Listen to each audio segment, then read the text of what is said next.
Muito bom dia, meu amigo, minha amiga internauta. Uma alegria muito grande estar novamente aqui conversando com você. E no programa Ponto de Vista com Nelson Freire, e ao vivo de hoje, eu vou ter uma conversa muito bacana com o produtor cultural Heraldo Palmeira. Nós vamos bater um papo sobre cultura, arte, literatura e música, principalmente tudo isso aqui que acontece em nosso estado, no Rio Grande do Norte. Heraldo é uma pessoa multifacetada e certamente você vai gostar muito de acompanhar esse nosso bate-papo, essa nossa entrevista de hoje. Meu amigo Heraldo Palmeira, há quanto tempo a gente se conhece?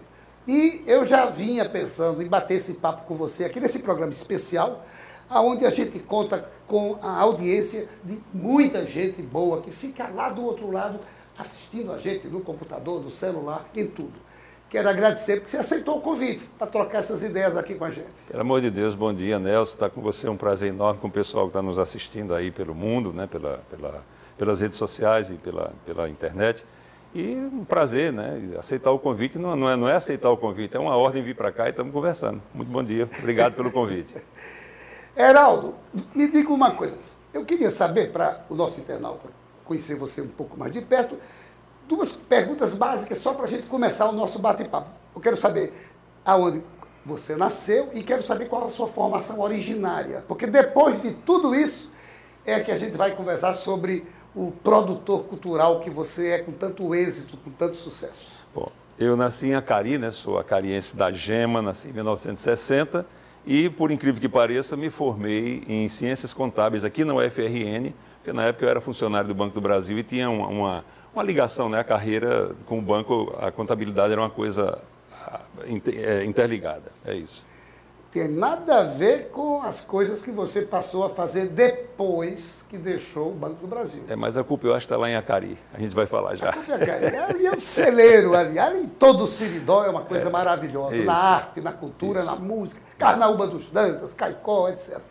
Agora, eu conheci você, Heraldo, como compositor. Sim. Nosso primeiro contato, e já faz algum tempo, já faz alguns anos, e era no tempo do Alameda, que era um projeto. Um projeto maravilhoso. Foi ali que tudo começou na sua vida como produtor musical, como compositor, como escritor e tudo mais? A verdade é que o Alameda, ele nasceu, já era uma ideia que eu tinha, mas ele nasceu no Rio de Janeiro, quando eu fui morar no Rio, quer dizer, ele se efetivou no Rio de Janeiro. A composição começou aqui, né? Ainda na primeira juventude e tudo mais. Eu fui designado para fazer um trabalho no banco na cidade de João Câmara. E eu passei aí todos os dias a João Câmara porque eu estudava na universidade, tinha que ir e voltar. Então, naquele caminho de ida e volta, a gente ia naquele ônibus lotado, ia galinha, ia menino, ia papagaio, ia tudo, aquela coisa sensacional desse caldeirão cultural que nós somos. Então, ali eu comecei a observar muito a vida das pessoas, do homem comum, né? E eu que vinha do interior também, como um homem comum, né? Então, ali eu escrevi a primeira letra da minha vida, que dizia respeito àquilo. E eu cheguei lá e cheguei em casa com aquilo à noite, foi antes de deitar, escrevi aquilo. E Zé Haroldo, que morava ali na Rodrigues Alves, na esquina com a Rua Sul, que tocava sanfona, me deu o prazer e o presente de musicar aquilo. Então aí eu me entusiasmei, poxa, aqui tem alguma coisa. E também viajava diariamente para João Câmara com um colega de banco, o Eduardo Moreira, que é guitarrista, que a gente terminou indo morar no Rio depois e tal. Então esse cara também teve essa influência de me incentivar a continuar escrevendo. Então é aí que começou. E quando eu fui para o Rio, era um momento que a música pop internacional tinha aquelas coisas de alguns grupos que tinham o cabeça e os convidados do grupo. Então a gente tentou fazer uma coisa semelhante com a Alameda Central, né? A Alameda é o nome da minha produtora e a Alameda Central era o nome de um projeto de banda, que era assim, era eu com convidados, quer dizer, eu fazia o vocal e tinha alguns convidados. Então a gente gravou um disco assim e foi assim que começou a história do Alameda. E foi assim que começou a nossa amizade, porque foi graças ao Alameda Central que a gente sentou, inclusive você me presenteou com 2 letras e eu cheguei até a fazer um início, um estudo de uma das letras, que na época, por sinal, você não gostou, mas a música continua, eu gravei a música só para mim, e eu hoje revendo, eu acho que na hora que eu voltar a tocar essa música para você, você certamente vai ver com outros olhos e ouvir com outros ouvidos. Mas essa história de não gostou é dele, viu, gente? Eu nunca disse a ele que não gostei, aliás, porque a gente vivia numa correria e tal, talvez a gente não tenha tido tempo de se entregar a ela um pouco mais e trabalhar, mas eu nunca lhe disse que não gostei. Eu ainda me lembro do título, Velhos Cabriolés. Sim, exatamente. Uma letra muito bacana. Mas, Geraldo, você falou há pouco tempo aqui de uma coisa que, quando eu perguntei de onde você era, eu perguntei para que o nosso amiga, internauta, pudesse conhecer você um pouco mais de perto. E você falou que, na verdade, iria falar isso em seguida. Óbvio que o Acari, Carnaúba dos Tantas, Equador, Parelhas, Caicó, Santana do Siridó, Cruzeta. Tem uma grande banda de música também. Ali é um celeiro de artistas. Até porque o Siridó é um país. É uma coisa diferente. É uma região totalmente diversificada. Será que essas raízes siridoenses foram exatamente que fizeram aflorar em você, além da companhia desses amigos que você, ao fazer o seu trabalho, lhe acompanhavam? Tanto gosto pelas letras, pela poesia, bem como o gosto pela música? É assim, eu quando começa a me tocar a música, tocar a mim como pessoa, né, eu não tinha capacidade de avaliação do contexto cultural do Siridó, porque eu era um menino. Mas qual é o resultado? Como é que eu penso que acontece tudo isso? Eu nasci numa cidade linda, que é Acari. E não é uma coisa de bairrismo gratuito. É linda mesmo, é uma cidade muito, muito especial para quem é de lá e tudo mais. Então eu era um menino acostumado a contemplar. Contemplar o quê? A natureza, o nosso sertão, né? A seca, o inverno, aquela coisa toda. A noite belíssima das estrelas. Então, em seguida, isso já mexia culturalmente comigo. O gosto pelo lúdico, né? Eu acho que já vem por aí. Aí nós tínhamos uma cidade onde todo mundo se conhecia, todo mundo, naturalmente, cidade muito pequena, todo mundo, né, aquela coisa toda. E aí meu pai um dia chega com o rádio Franklin. O rádio Franklin, a marca Franklin era uma marca Philips, da Philips Argentina. E ali a gente começava a ouvir. Nós tínhamos duas emissoras de rádio, uma em Caicó e outra em Currais Novos. Então ali a gente ficava Beatles, o cara anunciava Roberto Carlos, o sucesso do momento, aí a gente passava a tarde preso para ouvir aquilo. Então eu comecei a ver a música, ouvir a música, procurar entender a música pelo rádio. Aí depois eu pensava, meu Deus, onde é que esses caras estão tocando? Será que esses homens estão aí dentro desse negocinho de madeira para tocar? Aí o que acontece? Me deparei com a banda de música de Acari. Aí eu entendi que a música era uma construção de pessoas que tocavam juntas instrumentos diferentes e formavam a música. E aí eu comecei a seguir a banda de música, como todo acariense faz, pelas ruas, nas festividades, a banda saia tocando e a gente, aquela ruma de gente, como a gente costuma dizer lá, atrás. Então, aí foi que eu me toquei pela música. Não é? E comecei a perceber aquilo e comecei a me interessar e ouvir. Então, eu acho que o batismo vem daí, né? A contaminação, no bom sentido, vem daí.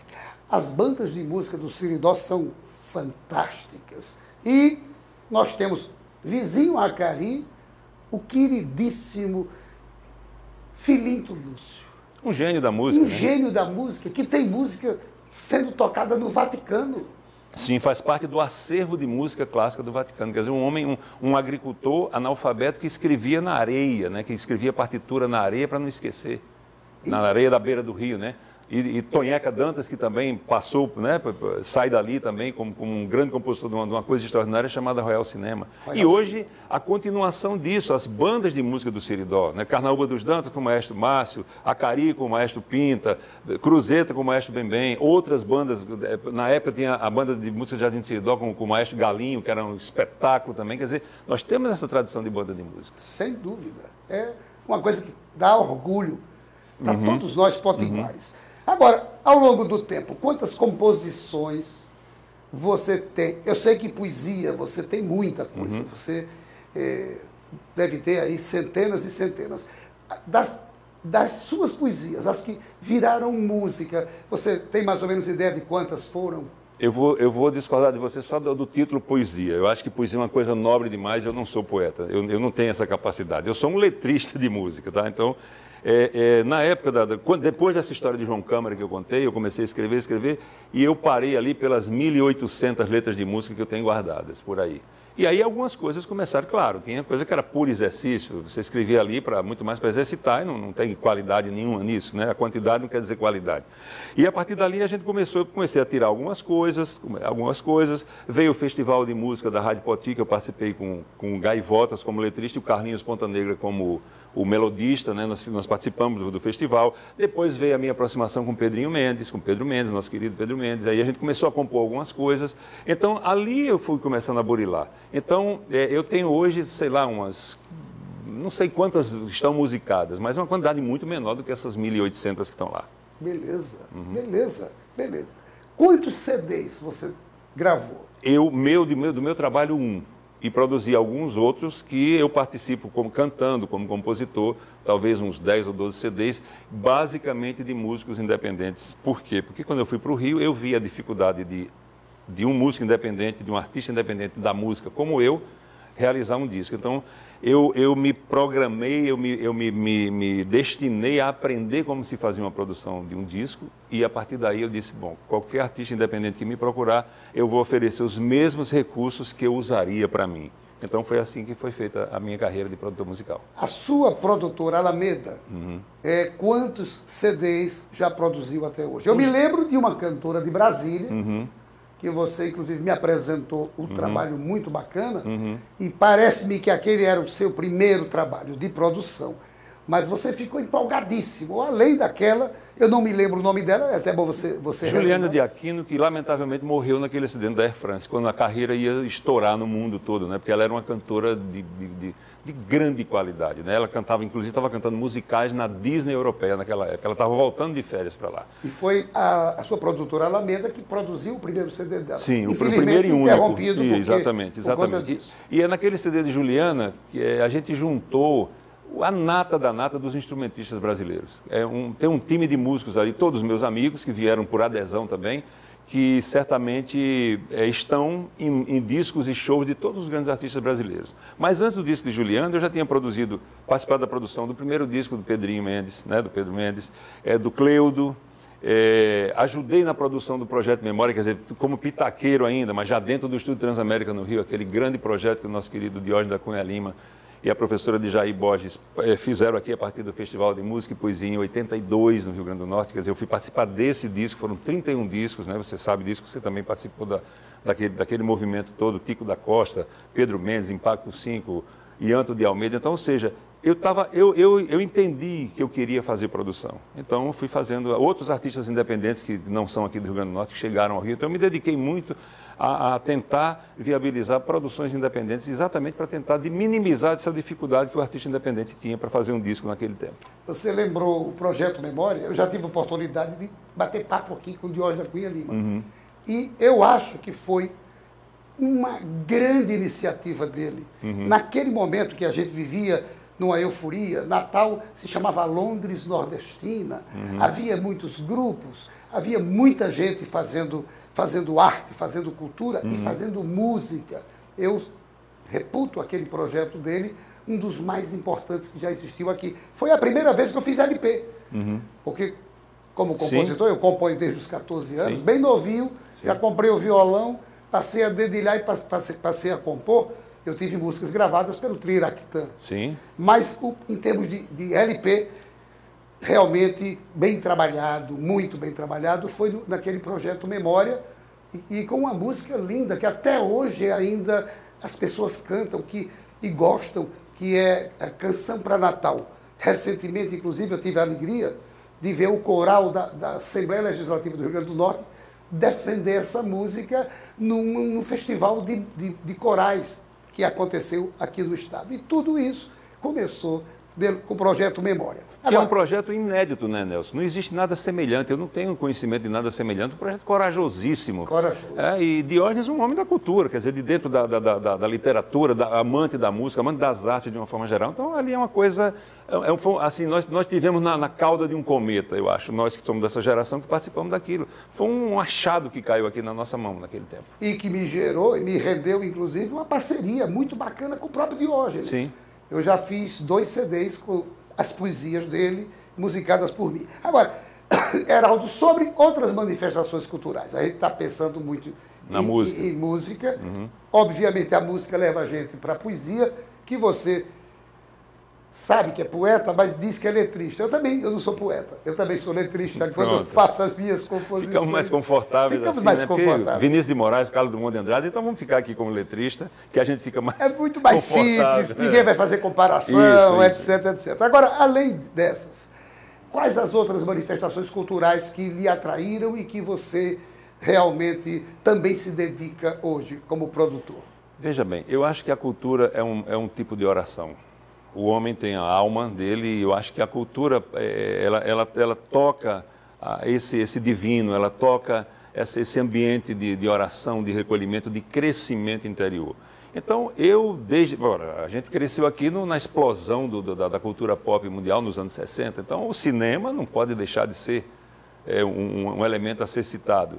O rádio também, como arte, como um instrumento de divulgação cultural ou de manifestação cultural. A literatura não precisa dizer porque é milenar, né? Muito mais antiga do que qualquer outra das artes, depois do teatro de rua, dos cantores que andavam pelo mundo divulgando os espetáculos, vem a literatura depois da invenção que o homem começa a se manifestar pela escrita. Então, tudo isso me interessa sempre. E a leitura, por exemplo, o jornalismo, inclusive, eu acho, né, a televisão, quer dizer, todos esses... Agora, essa coisa maravilhosa dos canais digitais, desse mundo digital que a gente tem à disposição. Então, tudo isso eu vejo que você pode usar como manifestação cultural. Os filmes são produzidos hoje por uma Netflix da vida, quer dizer, as linguagens vão sendo reinventadas, vão sendo ampliadas, porque todo mundo dizia, a televisão vai acabar com o rádio, né? A televisão vai acabar com o cinema. Então, todos aí firmes, fortes, né? e seguindo, né? Sem dúvida, sem dúvida. E na área literária, propriamente dito, porque você tem livros publicados, eu sei que você tem livros publicados. Como é que está sendo a sua atuação nessa área? Eu sou um cara que andei pelo jornalismo também, embora não seja jornalista. Eu fui colaborador de Tribuna do Norte, de Poti, RN Econômico, né, e algumas emissoras de rádio aqui em Natal, a 96, a Cidade. Então, o que acontece? A Rádio Poti também. Então, eu sou um cara que escrevo baseado no cotidiano. Eu não sei nem se... Escritor, sim. Eu tenho um livro publicado, 30 Contos de Réis, foi o meu primeiro livro, está 1 ano e pouco de lançado.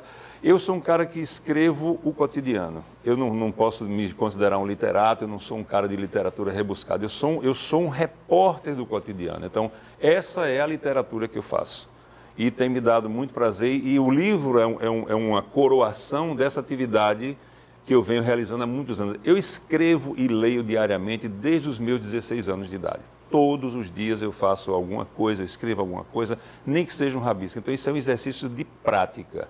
Eu não tenho formação literária, eu não tenho grandes conhecimentos de literatura, nada disso. Eu sou um cara que escrevo o meu cotidiano.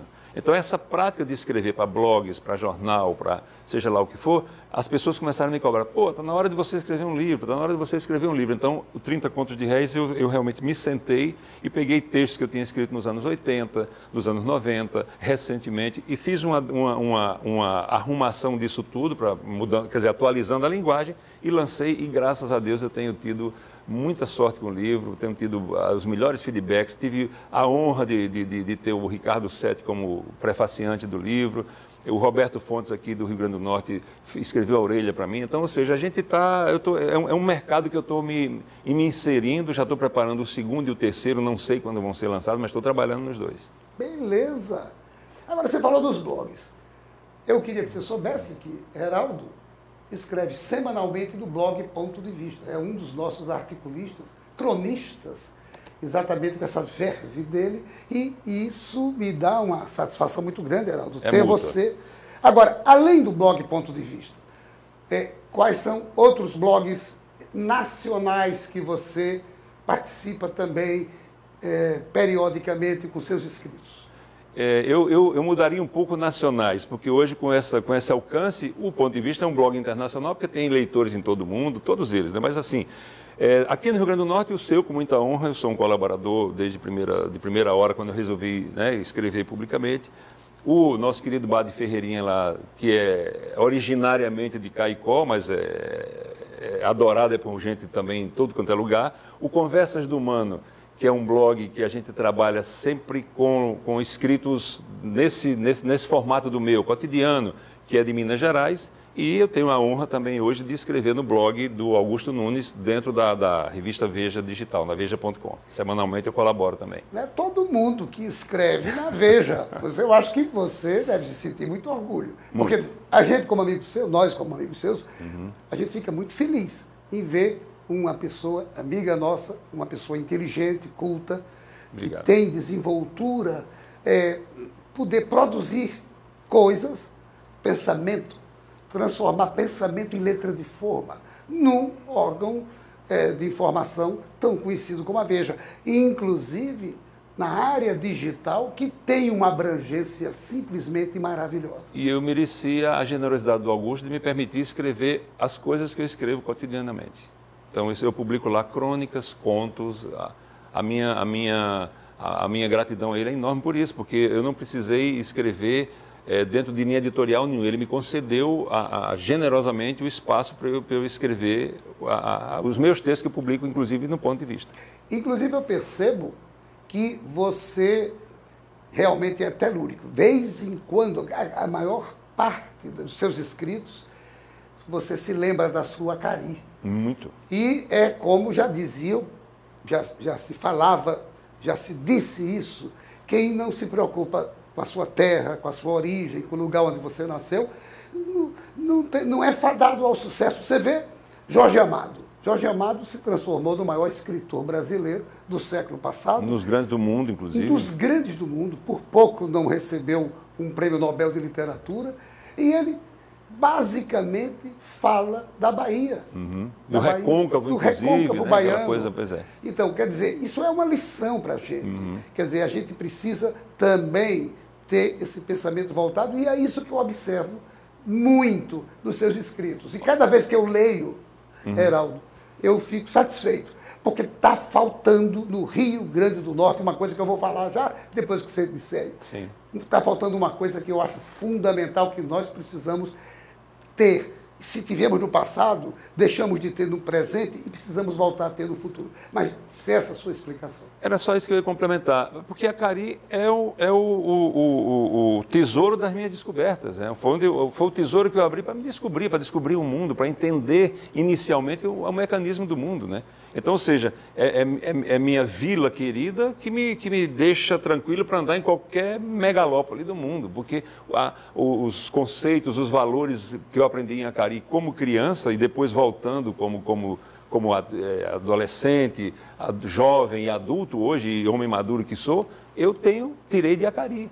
As referências, as lógicas, os valores, né, para eu me conduzir pelo mundo. Então, não tem como ser diferente. Então, a Acari está presente na minha vida em tudo. Em tudo. Inclusive, a Acari, quando você fala em Acari, eu fico aqui só me lembrando aquela barragem linda. Uma das grandes satisfações, alegrias ali, em Acari, a barragem. Gargalheiras. Gargalheiras, que é uma coisa linda e maravilhosa. Pois é. E que eu tive, assim, a honra, o prazer, a sorte de gravar um DVD com a banda de música de Acari, chamado Prosa e Música, que infelizmente está esgotado. E a gente, naquele ano, havia uma sangria grande daquela barragem do açude, né? Então, o que é que acontece? Nós temos uma das músicas, nós colocamos a banda tocando exatamente ao lado da barragem, quer dizer, uma cena que ficou marcante para todos nós, porque é lindo, né? Aquele volume de água, aquela torrente enorme e a banda ali tocando de forma brilhante. Agora, eu disse que ia falar uma coisa que eu tô sentindo. Eu sou potiguar. Parte da minha família tem origem no Seridó, por isso que me encanta tanto falar do Seridó. A outra é daqui, da Grande Natal, é de Macaíba. E eu percebo, mesmo tendo nascido em Natal, eu percebo isso aqui e tenho percebido também em todo o estado. Algumas, poucas exceções. Está faltando bairrismo ao povo potiguar. Eu já entrevistei aqui, nesse nosso programa ao vivo, algumas pessoas também ligadas à cultura. Aí, numa delas me lembrou um fato. Se você chegar em Pernambuco, qualquer criança sabe que lá, por exemplo, na área da música, tem o Mandacaru, tem a ciranda, o frevo, que é internacional, patrimônio imaterial da humanidade na área da música. O frevo, todo mundo sabe que existe isso. As pessoas sabem que existe um artesanato maravilhoso em Pernambuco. Aquela feira de Caruaru decantada em verso e prosa. A gente aqui, no Rio Grande do Norte, nós temos também coisas importantes. Nós temos uma história rica. É o único estado do Brasil que participou da Segunda Guerra Mundial. Natal, Parnamirim, Trampolim da Vitória. A gente não parece que não se orgulha disso, parece que a gente não faz as coisas acontecerem, nem na área do turismo, explorando esse tipo de coisa. A gente tem aqui um ritmo que só há em 2 estados, mas originalmente foi aqui, que é o coco-zambê. Aqui na região do Agreste, lá em Timbal do Sul, de modo especial, você só tem, fora do Rio Grande do Norte, Sergipe. A gente não valoriza muitas coisas. E era para ter valorizado, porque a gente tem história. A gente se modernizou no século passado com a vinda dos americanos. Eram mais de 3 mil americanos diariamente vindo, aviões vindo, saindo para Dakar, para a Europa, para onde fosse. E nós passamos a ser um povo mais universalizado. Mas a gente passou, e hoje em dia eu percebo que a gente não está valorizando a cultura. O que é que você, como produtor cultural, como homem sensível, um homem das letras, um homem das artes, da literatura, qual é o seu ponto de vista sobre isso? Nelson, isso é uma pergunta que eu já me fiz muitas vezes. E, sinceramente, eu não sei, não tenho uma resposta para dar sobre isso. E você falou de nós temos isso, temos aquilo. Nós temos o único estado do Brasil que tem Câmara Cascudo, somos nós.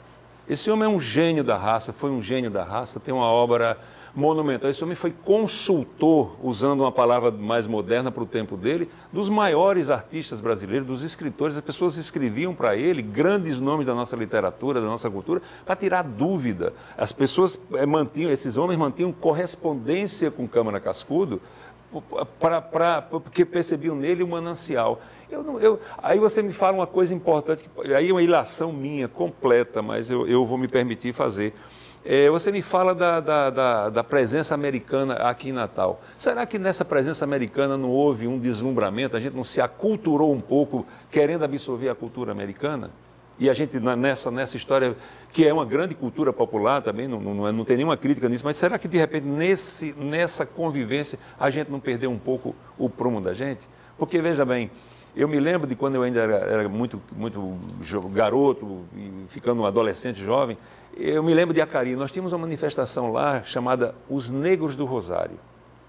Tem a Nossa Senhora do Rosário, é uma das santas, né, das igrejas de Acari, inclusive do patrimônio, é hoje protegida pelo patrimônio histórico. E eu me lembro daqueles vocais espetaculares que aqueles homens e mulheres faziam naqueles cantos deles. Depois eu encontrei outra manifestação de negros do Rosário em Pedrinhas, um distrito de Guaratinguetá, no interior de São Paulo. E de uma hora para outra, eu nunca mais ouvi falar de nenhum grupo de negros do Rosário. Tinha ali em Caicó, mas sumiram todos. Então, ou seja, aí você fala do coco de Zambê, outras manifestações desse tipo de folclore, outras manifestações nas praias, né, a música das praias, dos caiçaras. E nós fomos perdendo tudo isso. Eu me lembro, Mário de Andrade veio aqui buscar Chico Antônio, se meteu numa encrenca, inclusive administrativa, porque levou Chico Antônio para São Paulo, alegaram que ele estava gastando verba pública. Ele viu a riqueza daquilo e se propôs a divulgar para o Brasil. E era do Rio Grande do Norte. Não é? A Dona Militana, quer dizer, tanta gente que teve aqui nesse tempo, nesse desenrolado tempo, e tudo isso se perdeu. Então eu penso assim, agora eu também pergunto, que prática nós temos nas escolas, nas praças públicas das cidades? Cadê os coretos das praças para você trazer essas manifestações? Porque você não gosta do que você não conhece. Não adianta eu chegar a dizer a você, poxa, o coco de Zambê é extraordinário. Eu digo uma vez, eu digo duas, eu lhe provoco, eu coloco no seu íntimo o interesse, mas se eu nunca lhe mostrar isso, como é que faz? Eu conheci na Paraíba uma senhora chamada Zabé da Loca, que andou pelo Brasil. A mulher morava dentro de uma serra, dentro de umas pedras, e fazia uma música interessante, mas aí vira moda, depois some. Quer dizer, eu acho que nós estamos muito ligados nessas coisas do modismo. na rapidez das coisas. Porque hoje tudo é muito rápido. Sim, tudo é muito rápido, mas a gente precisa passar o dia de 24 horas. Então, acho que a gente precisa repensar isso, levar essa cultura de novo para dentro das escolas, talvez, levar as escolas a conhecer essas culturas e incentivar a meninada a se interessar por isso. Sem dúvida. Eu acho que se perde nisso. Até porque você colocou bem a questão do tempo, da passagem do tempo, mas acontece em Pernambuco, e Pernambuco valoriza, a Paraíba valoriza, o Ceará valoriza, Alagoas valoriza. Por que a gente não valoriza também, mesmo com essa modernidade, mesmo com esse tempo passando de uma forma tão mais rápida do que antigamente? Realmente você está coberto de razão. Pois é, e outra coisa, você vê, Pernambuco não aceitou o trio elétrico baiano lá. Respeita o frevo da Bahia, mas tem o seu frevo de chão, né? de sopro, de metal. Eu me lembro muito bem que tentaram fazer um carnaval fora de época em João Pessoa, a população rejeitou. Quer dizer, ou seja, é uma coisa da população querer e querer bem aos seus artistas. Eu acho que também se perdeu aqui esse elo de ligação do artista popular com o público. Talvez mais casas, mais lugares de shows, eu não sei, é complicado demais. Eu não tenho uma resposta. Sem dúvida. Mas não sai daí, não. A gente vai dar um pequeno intervalo, a gente volta em seguida para o nosso segundo bloco. Eu quero começar esse segundo bloco com você fazendo uma pergunta. A modernidade que existe hoje no nosso estado está matando o nosso folclore? Porque eu me lembro de folclore quando o prefeito de Natal era Djalma Maranhão, que fazia aquilo que você cobrou há pouco tempo, os coretos nas principais praças. Havia, na época natalina, aquelas manifestações culturais mais enraizadas do povo potiguar. As pessoas tinham conhecimento dessa cultura. Havia um incentivo para se ler cordel, que é outra coisa do Nordeste, que aqui também tinha. Havia aquelas batalhas de cantadores, de trovadores, e, de repente, desapareceu tudo. Essa modernidade, essa talvez vontade de ser tão universal assim, será que isso tudo matou o nosso folclore? E se essa fosse o seu ponto de vista, o que se deve fazer para que se volte a pensar? Porque quem não se lembra da sua terra, quem não cuida da sua terra, quem não cuida das suas raízes, é fadado ao insucesso. Eu acho que não. A modernidade não prejudica. Aliás, eu acho que a modernidade deveria ser uma grande aliada de qualquer manifestação cultural. E eu vou fazer uma comparação bem simples. Quando a gente era jovem, viajar de avião exigia o quê? Terno, gravata, roupas chiques. Hoje você viaja de bermuda, quer dizer, a modernidade, os aviões mais modernos, a disponibilidade disso não impediu ninguém de continuar viajando. Eu alcancei, o carro da moda era rural e jipe, e caminhões, o misto, né, o velho pau de arara. Hoje as pessoas viajam em carros com banco de couro e não se deixou de usar o automóvel. O automóvel continuou oferecendo ali o mesmo serviço que ele oferecia, transportar pessoas. O avião, a mesma coisa. Então, eu acho que se hoje nós temos uma quantidade de plataformas, de instrumentos digitais e modernos e tudo mais, e a modernidade como um todo, ao contrário, ela deve ser utilizada para que essas pessoas sejam mostradas ao público. Aquilo que a gente falou lá atrás. Você não gosta daquilo que você não conhece.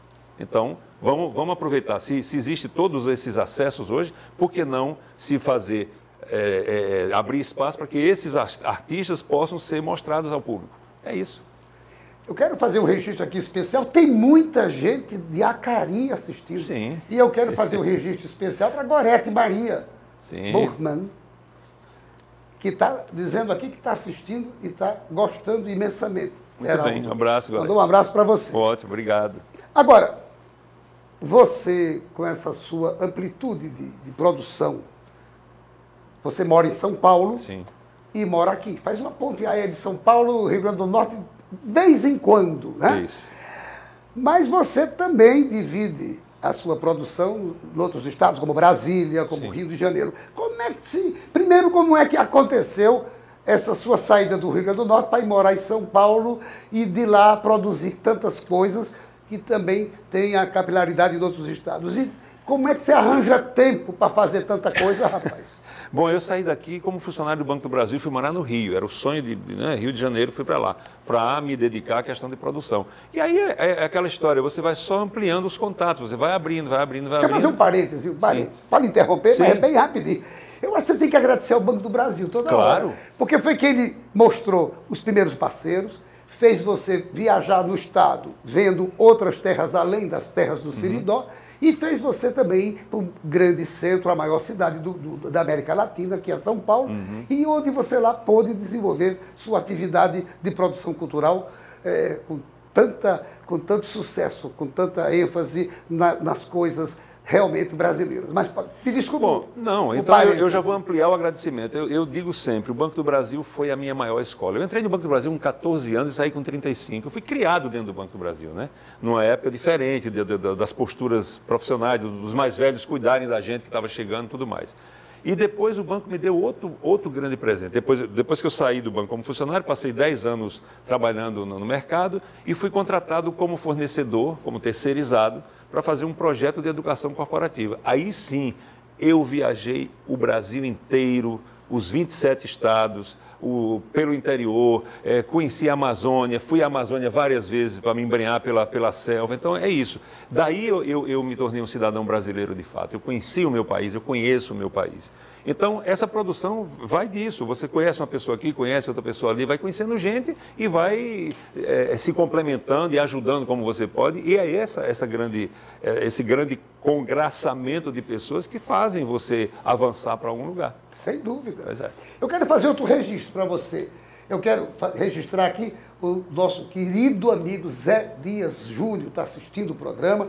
Na verdade, Zé Dias, eu sou muito grato a você, que foi a primeira pessoa que viu as minhas músicas e produziu o meu primeiro CD. De 5 CDs que a gente pôde fazer, o primeiro, indubitavelmente, o mais bem trabalhado, muito bem feito, e foi produzido por você naquela época. E também um abraço para meu amigo Inácio de Colombita, lá em Currais Novos, assistindo. O Seridó está todo assistindo a gente, Muito bem. O Seridó lhe ama, o Seridó está antenado, da mesma forma que São Paulo, a gente viu aqui muita gente, o Hércules Roca, tantos outros. Meus amigos aí de São Paulo. Seus amigos de São Paulo, todos antenados. Mas continue. Eu não quero atrapalhar a sua conversa, não. Agora o entrevistado é você. Não, aqui nós eu só estou batendo papo. Nós estamos batendo papo. Então, eu quero aproveitar e, Zé Dias. Grande amigo. Quem de nós da arte do norte rio-grandense não deve alguma coisa, algum momento especial? E respeitado, Heraldo, no Brasil todo. Claro.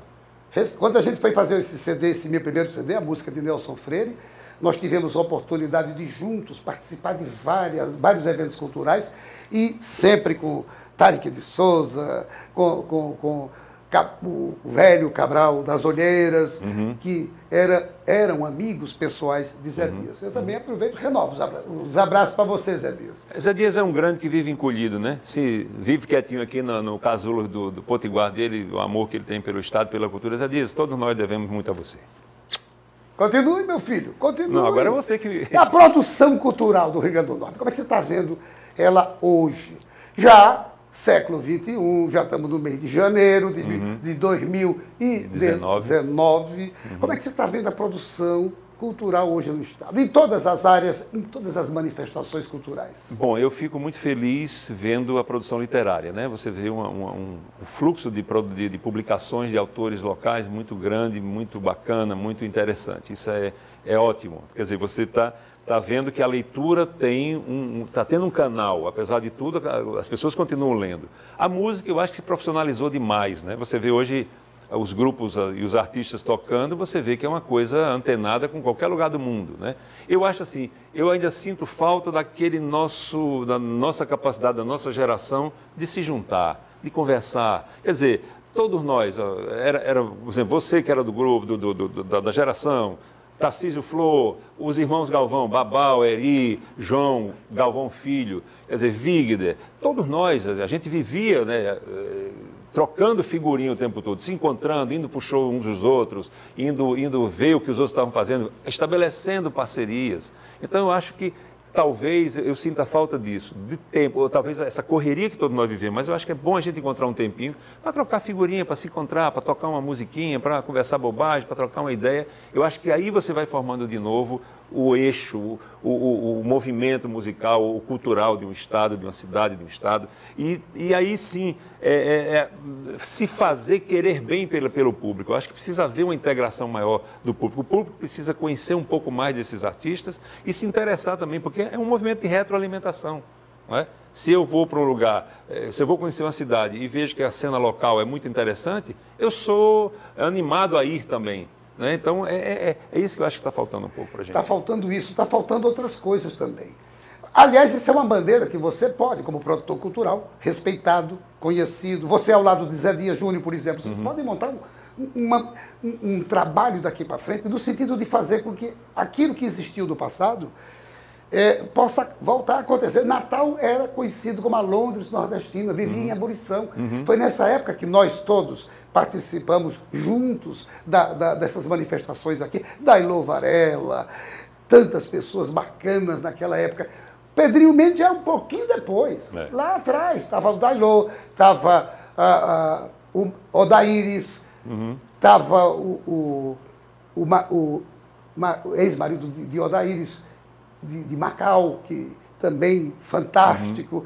E eu acho que vocês poderiam levantar essa bandeira. Mirabô, né, que você está falando? Mirabô, um grande Mirabô. Mirabô andou pelo Rio, compositor, enfim, transitou no melhor da MPB. E as artes plásticas que nós tínhamos aqui, Nelson, também, o movimento de artes plásticas que o Rio Grande do Norte tinha. Quer dizer, os anos 60, o Cineclube Tirol, quer dizer, uma ideia, um movimento de cinema extraordinário. Quer dizer, nós perdemos isso, adormeceu. Eu gostaria de pensar que adormeceu, que é possível resgatar. Deus lhe ouça. E ao lado disso, dessa manifestação das pessoas, dessa busca de aproximação, eu acho que está havendo algumas carências de outros locais. Por exemplo, nós temos 2 teatros fechados. Sandoval Vanderlei não está existindo. O Teatro Alberto Maranhão está parado há vários anos, precisando de reforma. A gente está sem um aparato físico para que o artista se apresente. Nós temos o Riachuelo, o Teatro Riachuelo, maravilhoso, ótimo, mas é da iniciativa privada. Eu acho que está faltando alguma coisa. E ser, quem sabe, melhor usado e mais usado ainda, o teatro da Fundação Zé Augusto, que é muito bacana, apesar de pequenininho, para pequenos eventos, para, quem sabe, promover essa aproximação que você está defendendo. Mas é isso que eu volto a falar. Eu acho que precisa haver uma contaminação positiva da criança, do jovem. Ou seja, nós, na minha geração, nós ia ao Teatro Alberto Maranhão no domingo, assistir o Teatro Infantil de Gesiel Figueiredo, era um acontecimento. Então a gente aprendia a amar o teatro, as artes, porque a gente frequentava. Então eu acho que tem que voltar à moda essa questão das escolas levarem as crianças para conhecer as manifestações culturais, as manifestações históricas, ou os registros, a memória histórica, visitar a biblioteca. Ora, eu vou pedir uma licença aqui para contar uma história muito simples de como se dava. Nós éramos todos garotos pobres na minha geração. Estudávamos em escolas públicas maravilhosas. Então a gente saía ali do Winston Churchill todo dia, nós entrávamos na livraria universitária, que era ali na Rio Branco. O que é que a gente fazia? Passava uma meia horinha ali, uns 5 ou 6 garotos da minha turma, pegávamos um livro, líamos um pouquinho e guardávamos o livro. No dia seguinte voltávamos para ler dali onde paramos em diante. E outra coisa, o livreiro, Walter Pereira, ele via aquilo tudo. Ele via que a gente estava lendo de graça, mas ele jamais recusou ou jamais nos expulsou da livraria dele. Ele entendia que aquilo era uma coisa importante para a gente. A gente atravessava a Rio Branco, entrava no Barão do Rio Branco, saía ali na Princesa Isabel, tinha a loja A Modinha de discos. Então a gente ia ali ouvia os discos, as novidades. O Caboclo era o gerente da loja, era uma grande rede de loja, que você se lembra dela, no Nordeste inteiro. Muito bem, então a gente se dividia. Eu era o responsável por MPB. O fulaninho era responsável pela música pop internacional, americana, o outro era por música inglesa, porque nós tínhamos pouco dinheiro. Então, tudo que saía de MPB, eu selecionava e levava e a gente copiava para os amigos. E a gente trocava essas informações. Nós não tínhamos internet, nós não tínhamos Google, não tínhamos nada, mas a gente ficava sabendo o que estava acontecendo na Inglaterra naquele momento. A gente lia por onde era possível, tinha a revista Som 3, quem gostava de música, revistas dedicadas a cinema, quer dizer, isso era a nossa busca por ter acesso às novidades culturais. A gente se formava culturalmente dessa forma também. Tinha a educação formal na escola e a gente ia para a rua buscar o que estava acontecendo. E eu me lembro muito bem que um dia Caboclo, a modinha naquele tempo, eu estou falando de 70 e alguma coisa, a modinha já tinha aqueles fones pendurados na parede, a gente pegava e ouvia aquele disco, tinha um toca-discozinho ali. E Caboclo, como gerente, tinha um som espetacular na sala dele. Um belo dia eu cheguei e ele disse, deixei um disco lá na minha sala para você ouvir. E sim, depois disso a gente vinha para minha casa, que tinha um quintal grande, jogar futebol. Nesse dia não teve futebol, porque eu cheguei às 11 horas na modinha e saí às 2 horas da tarde ouvindo a mesma música do Pink Floyd, Shine on the Crazy Diamond. E ali eu disse, um dia eu quero entrar em estúdio de gravação e fazer isso que esses caras fazem. Não com a qualidade deles, evidente, porque eles são gigantes e tiveram outro tipo de formação, mas eu queria fazer produção cultural musical daquele jeito. Então, ali, esses pontos foram me ligando com o mundo da cultura. Beleza. Antes da gente continuar, eu quero lembrar para você que está nos assistindo que o INCOR Natal é especialista em clínica e procedimentos de alta complexidade ligados ao coração. Apenas um lembrete, porque o INCOR é também parceiro nosso no programa Ponto de Vista com Nelson Freire ao vivo. Heraldo, eu quero registrar aqui Berg Cordeiro, dizendo que está um show esse nosso bate-papo. O programa Ponto de Vista ao vivo é assim, é diferente do programa Ponto de Vista, que vai ao ar na Band todo domingo, de 10 às 10h30. Aqui é um bate-papo com pessoas que a gente quer bem, trazendo também temas importantes, como esse, que é a cultura, a atividade cultural, a produção cultural no Rio Grande do Norte. E Lúcia de Fátima Silva, lá da sua terra, está mandando um abraço para você. Meu querido conterrâneo Heraldo, beijos. Outro, Lucinha. Beleza. Agora, Heraldo, mudar um pouquinho de assunto. Por que hoje os artistas potiguares não se destacam no cenário nacional? O que é que o Rio Grande do Norte precisa fazer para a gente ter artistas de renome? Porque a Paraíba tem, o Maranhão tem, Pernambuco é um celeiro de grandes nomes, Alagoas tem, todo canto tem, só não tem o Rio Grande do Norte. Por que é que isso acontece? O que é que se pode fazer para mudar esse status quo? Eu estou nesse momento finalizando um documentário chamado Curta Tico, sobre o nosso querido e saudoso Tico da Costa. Tico da Costa é um músico que saiu de Areia Branca, participou do Projeto Memória, um dos violonistas mais extraordinários que eu conheci. Trabalhou com o Simon Garfunkel, se não me engano. Morava na casa do Philip Glass em Nova York, tinha a chave da casa, chegava sem precisar avisar que ia chegar. Passava mês, enfim. O Philip vinha ao Brasil visitá-lo. Esse homem é praticamente desconhecido no Rio Grande do Norte, salvo o esforço descomunal que Sara Fráquia, a viúva dele, faz para manter a obra dele viva. Então, ou seja, nós tivemos aqui um músico desse quilate, e no Rio Grande do Norte ele é praticamente desconhecido. Então eu penso numa frase que o nosso querido Giovanni Sérgio, nosso grande fotógrafo, nosso grande homem de imagens, que participa do documentário, diz lá, uma frase atribuída à Câmara Cascudo. O Rio Grande do Norte não consagra nem desconsagra ninguém. Então, o que é preciso fazer? As pessoas, nós potiguares, precisamos nos orgulhar do que nós temos. E começar a incentivar que as coisas aconteçam, a valorizar o bom que já foi feito e querer que os meninos que estão chegando, façam coisas boas também. Eu não vejo outra saída. É uma questão de internalização nossa, da gente se orgulhar, né? Você viaja, por exemplo, pelos Estados Unidos. Em vários lugares você vê uma bandeira americana enfiada numa cumieira de casa, vamos dizer assim. Né? O cinema americano tem como quase uma lei não escrita, mas existe, todo filme americano tem que aparecer uma bandeira dos Estados Unidos.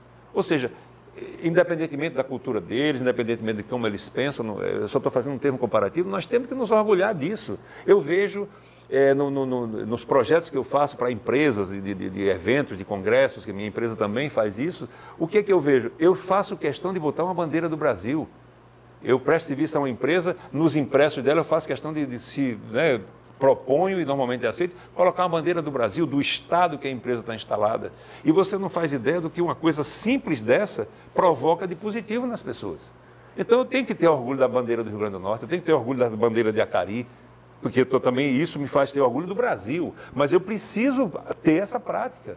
Eu preciso que os pais queiram que os filhos leiam, que os pais queiram que os filhos ouçam boa música, que os pais queiram que os filhos vão assistir bons filmes e ver boas coisas na televisão, que usem a internet de uma forma positiva, produtiva e de buscar conhecimento. Que eu fico triste quando eu vou a qualquer festa aqui, nós estamos em pleno verão, você vai nas festas familiares, ou na nossa turma, como nós fazíamos como nos jovens, a música é absolutamente constrangedora, se é que eu posso chamar aquilo de música, que toca como trilha sonora. Ou seja, o que eu vejo, as pessoas se reúnem ao redor de uma mesa, de uma piscina, nos seus condomínios, na praia, seja lá onde for, botam para tocar aquela coisa horrorosa, num volume altíssimo, e as pessoas começam a gritar para conversar. Quer dizer, tem alguma coisa errada nisso. Aquilo não pode ser traduzido como música, muitas coisas com pornografia gratuita. Eu não sou moralista, nada disso, eu respeito qualquer pessoa que conquista seu espaço profissional, merece meu respeito. Mas eu acho que nós produzimos música melhor do que isso, para que isso se torne a trilha sonora de uma geração, de 2 gerações, de 3 gerações, de 4 gerações, porque cada vez elas vão ficando pior.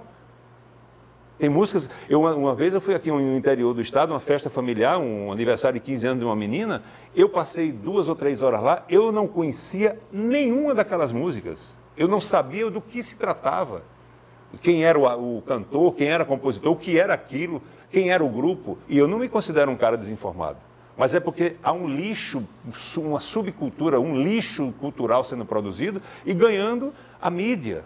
Então, essa é a minha questão. É isso que nós queremos? Como manifestação cultural ou não? E o que eu posso fazer sobre isso? É mostrando alguma coisa que é legal para a meninada.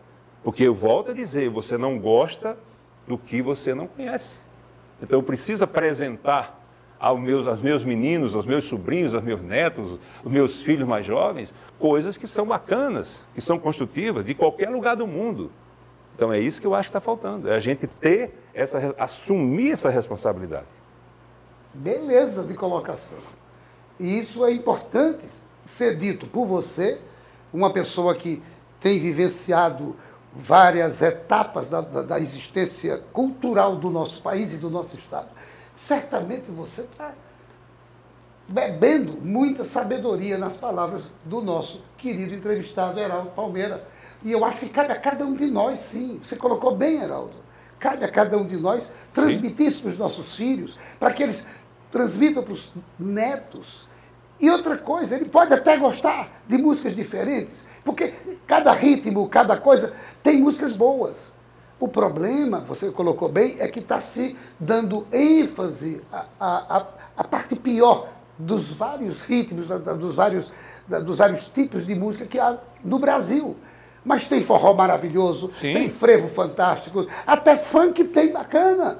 Mas só se coloca as coisas que não são tão bacanas e que agridem realmente. É como se a agressão pudesse chamar a atenção, quando deveria ser o contrário. A beleza da nossa cultura, a beleza da nossa música, a beleza das nossas peças teatrais. Tudo isso é que deve, concordo plenamente com você, ser valorizado. Agora, você acha que os governos têm alguma coisa a ver com isso?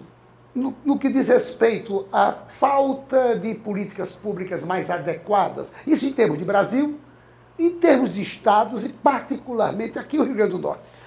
Eu acho que sim, porque na hora que o governo não se interessa ou julga que tem outras demandas mais urgentes e mais importantes para atender e larga a cultura à própria sorte e deixa que os produtores culturais resolvam, claro, a iniciativa tem que ser privada mesmo, não estou defendendo estatismo nenhum aqui, mas eu acho que tem que ter algumas políticas. Por exemplo, se eu tenho equipamentos como o Teatro Alberto Maranhão, Sandoval Vanderlei, Teatro da Fundação Zé Augusto, eu tenho bibliotecas no Rio Grande do Norte, por que não fazer um trabalho de incentivo das pessoas irem a esses locais? Trazer, aí sim, guardar um pouco dos recursos para promover ali quem não pode bancar uma produção sozinha. Não é? Porque eu vejo assim, eu vejo as festas populares repletas de artistas consagrados que cobram fortunas de cachê. Será que esse é realmente o caminho? Esses caras já estão consagrados, já têm uma carreira sedimentada.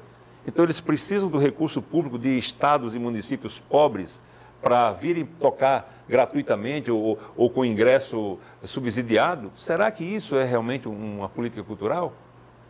Tem que ser repensado tudo isso. Repensado tudo Precisa isso. repensar. Pois é, eu não preciso que um artista famoso, eu não preciso de ajuda pública para levar as pessoas para vê-lo, ele já conquistou isso. Então eu preciso que esse recurso seja destinado ao Coco de Zambê, a uma manifestação como Negros do Rosário, ao nosso forró pé de serra. É isso que eu acho que precisa. Ao nosso músico pop que está tentando mostrar um trabalho. Por exemplo, eu sei agora que um grande amigo nosso, o Victor, está gravando um disco. E está gravando no passo que é possível. Por quê? Porque não há incentivo. Então, será que Victor, talvez o melhor cantor que nós temos da nossa geração, ele não merece uma política cultural e outros como ele? Usei o exemplo de Victor, nem pedi autorização a ele para falar sobre isso, mas será que ele, como todos os outros, não merece um tipo de incentivo para trabalhar? Uma política cultural, não esse negócio de dar dinheiro gratuitamente, mas viabilizar o passo seguinte do disco. Eu me lembro, por exemplo, eu produzi um disco de Glorinha Oliveira aqui, que você se lembra dele, você participou, quer dizer, um disco que consideram histórico. E pronto, e ficou nisso, o disco ficou produzido e o passo seguinte não acontece, porque não uma política cultural que leve os artistas do Rio Grande do Norte para o Rio Grande do Norte conhecer. É isso que eu acho que a política cultural passa um pouco por aí. Não é criticar tudo gratuitamente o que está sendo feito, mas é preciso repensar um pouco, né? Ouvir as pessoas, eu acho. Você, quando falou da questão do lixo cultural que está sendo disseminado a olhos vistos no Brasil, a Evelyn Lamonha disse: eita, falei sobre músicas constrangedoras esse final de semana. E ela diz: é realmente uma triste realidade. Mas eu quero mandar um abraço para Thales Vilar, que também está assistindo a gente, Ricardo Martins e tantos outros que estão conosco. Agora, me diga uma coisa, Heraldo. Os produtores privados, produtores culturais, você, sediado em São Paulo, mas sempre com o olhar voltado para a sua terra, é uma das... você está diferenciado nesse contexto que eu vou colocar. Você não acha que os produtores culturais, vocês, Zé Dias, por exemplo, estão dissociados dessa colocação? Vocês não acham que os produtores culturais locais, potiguares, Papagirimum, não deveriam estar mais antenados com essa triste realidade que a gente está fazendo e passarem também a produzir coisas diferentes e melhores, de melhor qualidade para o nosso público? O produtor cultural, ele precisa sobreviver também, Nelson. Então, não adianta eu ser utópico, achar que eu vou trazer uma coisa que ninguém conhece e botar num palco e as pessoas vão consumir imediatamente. Eu acho que tem que haver um processo de... Eles estão fazendo o papel deles, estão sobrevivendo, estão viabilizando o mercado de uma certa forma. E mesmo que a gente não goste da qualidade do que é mostrado, da proposta que é mostrada. Então, eu acho que precisa pensar o seguinte... Aí que eu acho que entra a política cultural, de incentivar a você trazer coisas desconhecidas, talvez abrindo... O projeto 6,5, o projeto Pixinguinha, eram exemplos perfeitos disso. Que Zé Dias foi um dos nossos motores desse projeto aqui no Rio Grande do Norte. Era o quê? Pegar um artista local, abrir um show, fazer um show mais curto, abrindo um show de uma atração nacional. As pessoas iam atraídas pela nacional e terminavam conhecendo, tendo acesso a uma atração local. Então, eu acho que passa por aí a questão da produção. Claro que os produtores são responsáveis por pegar o artista e fazer a conexão com o público. Né? Dar a ele a condição de equipamentos, de palco, enfim, os instrumentos que ele precisa para se apresentar. Mas é preciso que ele também seja, de certa forma, incentivado a trazer o desconhecido para as pessoas conhecerem. Perfeito, Heraldo. Amigo, eu teria aqui outros temas para a gente abordar. Infelizmente, a diretora já mostrou o reloginho, estamos exaurindo, realmente já estamos no ponto de encerrar. Eu só tenho que lhe agradecer. Agradecer essa entrevista, não é entrevista, esse papo que a gente teve aqui, é como se eu estivesse na sua sala de visita e você na sala de visita da minha casa, a gente batendo papo sobre essas coisas que nos dizem respeito. Eu estou maravilhado em ter conversado com você, tanta coisa boa, ver seu ponto de vista sobre diversos assuntos, diversos temas, e agradecer mesmo, porque você, com tantas coisas para fazer, tantas atividades para executar, tirou esse tempinho para estar com a gente. eu quero renovar os agradecimentos por você ter vindo aqui hoje. Nelson, que agradeço sou eu, a você, as pessoas que estão nos assistindo, ao pessoal do canal aqui, e dizer o seguinte, é importante demais você abrir esse tipo de espaço. Você tem feito um trabalho grande, né? Aqui, na TV Bandeirantes, no blog, e eu acho assim, é esse tipo de momento que a gente pode discutir as coisas, é esse tipo de momento que a gente pode passar uma mensagem, uma ideia, que alguém concorda e tenta se envolver também. Então, sou eu que agradeço, virei todas as vezes que você quiser, nós somos amigos há tantos anos, isso é claro, e mais uma vez, muito obrigado, foi um prazer enorme estar aqui com você e com vocês. Só não diga quantos anos, senão todo mundo vai saber a idade que a gente tem. Mas realmente faz muito tempo que a gente é amigo. Foi logo depois de Pedro Álvares Cabral, pronto. Logo depois. Meu amigo, minha amiga, internauta, eu só tenho que agradecer a você. Agradecer por essa audiência maravilhosa que você nos dá, tanto na Band, às 10 horas da manhã, às 10h30 do programa Ponto de Vista, aos domingos, como aqui, um programa ao vivo, onde há essa interação entre você que está assistindo, a gente que está batendo papo. Por isso que eu li tantas pessoas cumprimentando Heraldo, cumprimentando o programa, a todos vocês, o meu muito obrigado. E a certeza de que no próximo Ponto de Vista com Nelson Freire Online, traremos aqui outro tema bacana para você assistir e também participar. Grande abraço e, mais uma vez, obrigado pela sua audiência. Programa Ponto de Vista com Nelson Freire. Oferecimento Sistema Fé Comércio RN, trabalhando para o desenvolvimento do RN. Consórcio Eldorado, seu sonho sem juros. Ligue 4008-6868. Sicredi, gente que coopera, cresce. Incor, experiência que faz história. Realize, otimizando resultados para a sua empresa. Unimed Natal, 40 anos. Cuidar de você, esse é o plano. Sterbon, surpreenda-se. Novos sabores, muitas delícias.